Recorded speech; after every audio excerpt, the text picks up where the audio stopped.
Pero Lyra los detuvo. No, no es necesario luchar. El ritual de la luna llena es la clave para derrotar a los Shadowborn. Debemos realizar el ritual y restaurar el equilibrio del bosque. Con un gesto de su mano, Lyra comenzó el ritual. El grupo se unió a ella, y juntos, comenzaron a cantar y a bailar alrededor de un círculo de piedras.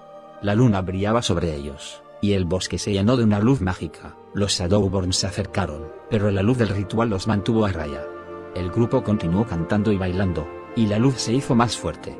De repente, un estallido de energía salió del círculo y golpeó a los Shadowborn, haciéndolos retroceder. El bosque se quedó en silencio, y el grupo se detuvo, jadeando.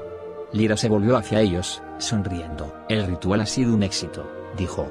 El equilibrio del bosque ha sido restaurado, y los Shadowborn han sido derrotados. Pero justo cuando el grupo se relajaba, un ruido se escuchó en la distancia. Un ruido que hizo que el corazón de todos se detuviera. La aventura continúa.